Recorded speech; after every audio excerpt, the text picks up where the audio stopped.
Because of the surprise and shock that the world has gotten with Russia's sudden retreat from Kherson, and it looks like whatever Russia has done to Ukraine the past 9 months was no avail.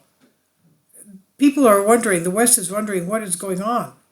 Now, Russians claim that they're doing it because they want the harsh winter to weaken Ukraine, and there are others, such as members of NATO, saying that NATO members are speaking of shock and awe. Russia will fry Ukraine with an electromagnetic pulse, and they are preparing the Supersonic Zircon. Quote, you will see an electric blue orb, end quote. The British and Americans are talking about a blow that will cause shock and awe to the Ukrainian army, who confirmed the revealing publication of War News 247 and emphasized that the Russian army will strike with a special weapon that will cause an EMP electromagnetic pulse. In this context, the Financial Times, a newspaper in the Sun and the Times, 2 months after the disclosure, report that Spetsnaz, special Russian army units, carry special equipment while the strike can be done through Zircon missiles. If the Zircon missile is used, then the first supersonic electromagnetic pulse EMP attack in history will take place. Now, we can read also Armageddon, Russia prepares a special nuclear weapon for use in Ukraine, electromagnetic pulse will cook equipment, and what the US and NATO are considering. Now, the non-nuclear version of the EMP carried by the Russian Special Forces called Spetsnaz, N-A-Z, is believed to be capable of destroying electronic devices up to 6 miles away.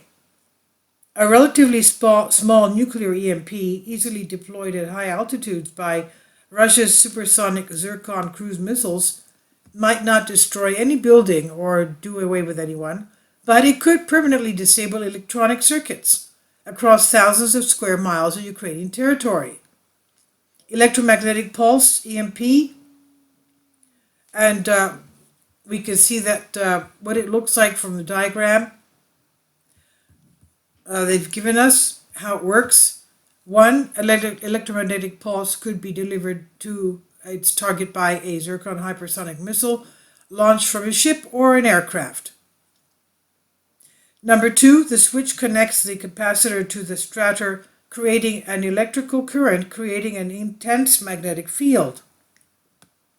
Number three, the magnetic field is compressed by the short circuit, generating an intense electromagnetic burst. Strator is a coil of wire that creates the magnetic field. And then you have the Zircon hypersonic missile, and the EMP drive inside. Number four, the energy pulse is able to knock out up to 90% of communications and power supplies under the EMP affected area.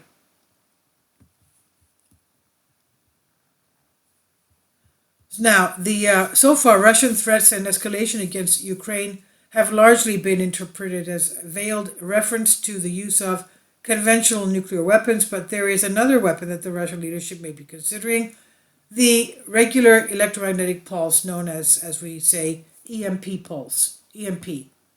So this is designed to create the powerful pulse of energy that short circuits electronic equipment such as computers, generators, satellites, radios, radar receivers, and even traffic lights, could disable Ukraine's military and civilian infrastructure and leave the country without light, heat, communications, or transportation. The EMP attacks have been amply explained and even publicized on Russian state TV talk shows. A Russian colonel has shown in the air with maps how such an explosion might work in the Baltic Sea. Perhaps Putin and his generals have been warning us about this possibility all along, with their cryptic threats to unleash the unspecified military technical measures, the British expert says. A tactical nuclear weapon used to create an explosion would likely be ineffective against the mobile, dispersed forces of a combination of guerrilla and conventional warfare that the Ukrainians are deploying to retake their territory. But using a weapon for electromagnetic warfare is a different matter. The signature of this type of attack would not be a fireball and a mushroom cloud, but a strange electric blue orb, like a medusa pulsing directly overhead, followed by silence. At this altitude, sound is not carried, they said. A relatively small nuclear EMP easily deployed at high altitude by Russian Supersonic Zircon cruise missiles might not destroy any building or do any harm to anyone, but it could permanently disable electrical circuits across thousands of square miles of Ukrainian territory. Almost all defense equipment deployed by NATO allies in Ukraine, such as radios, GPS navigation, and aerial drones, depends on electronics, of course, for deployment, maintenance, and integration. The lingering electromagnetic effects of a hit could destroy 90% of the satellites above the area of the zone within 3 months. Can you imagine?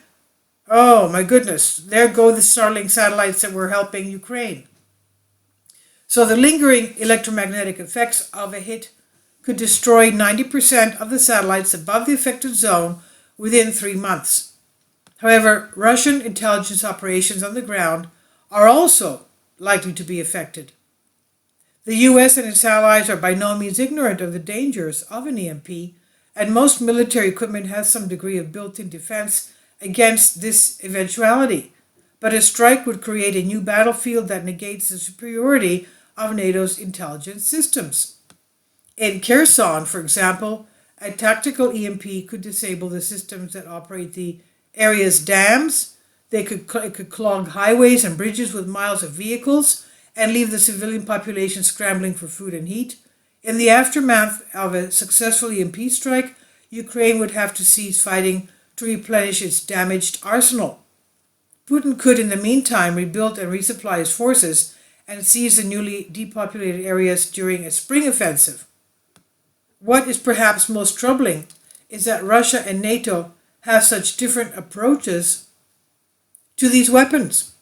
According to Russian military doctrine, EMP strikes are a branch of information, cyber, and electronic warfare rather than nuclear warfare.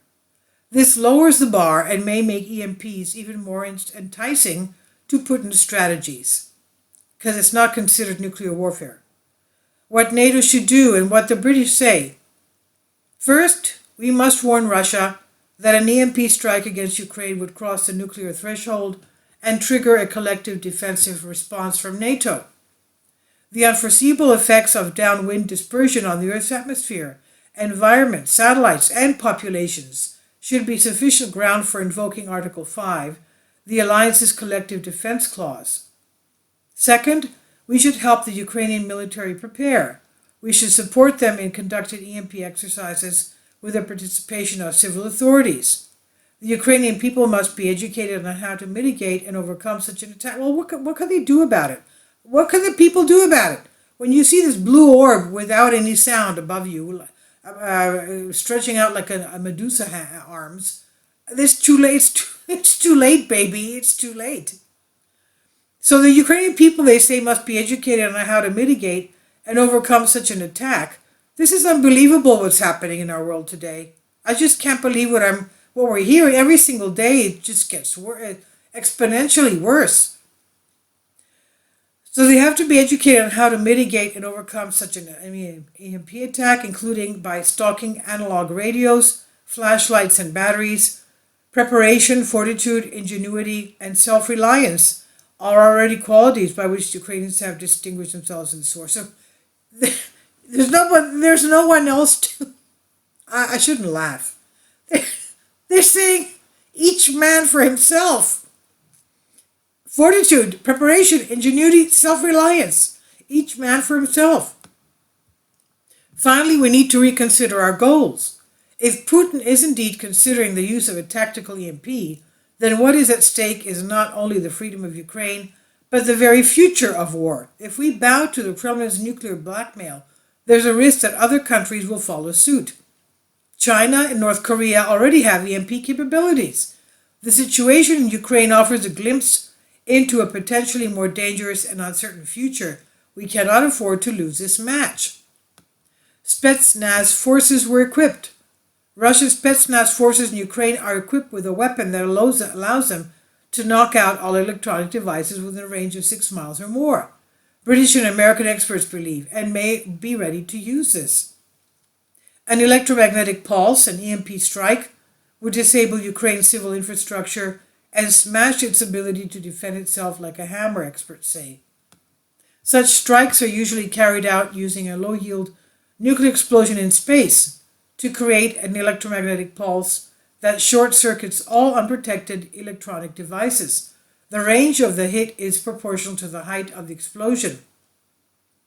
An EMP strike, the weapon for the Russian villains in the 1995 James Bond film GoldenEye, from a 30-mile aerial blast would cover most of the Midwestern United States, according to NASA.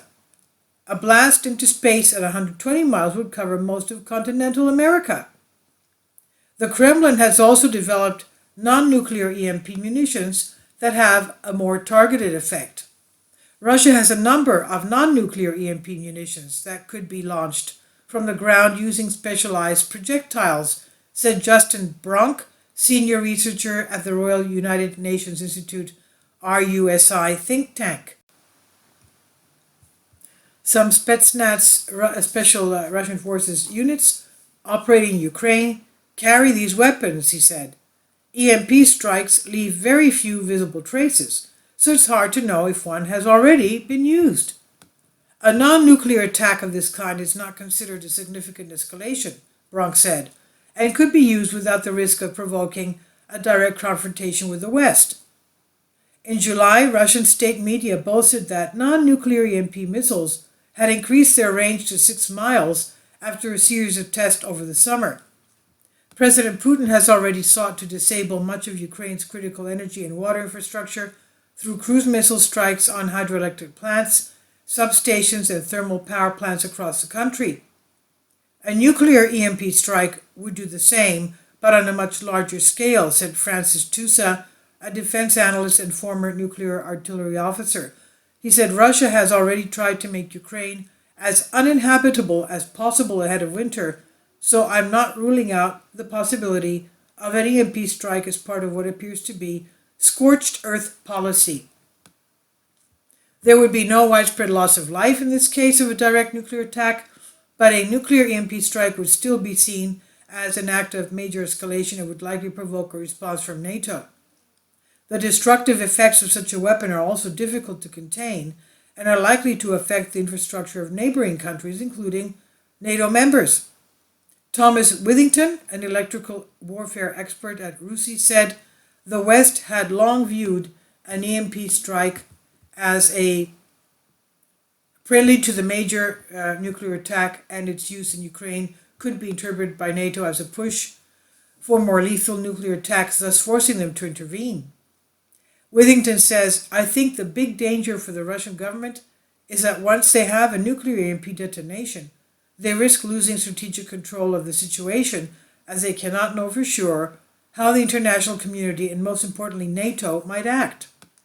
But Russia's position is not desperate enough to consider using a nuclear strike, either directly or indirectly with an EMP, said James Rogers, Director of Research at the Council on Geostrategy. He said Putin is increasingly looking for a break, and we know there is pressure on him for the failure of their generals. An EMP hit could give him that break that would turn the tide for him, but I don't think he's in position yet. The real stepping stone to escalate, if there is one, is if the Ukrainians regain the ground they've lost and start marching into Crimea. So this I've translated for you from a Greek article.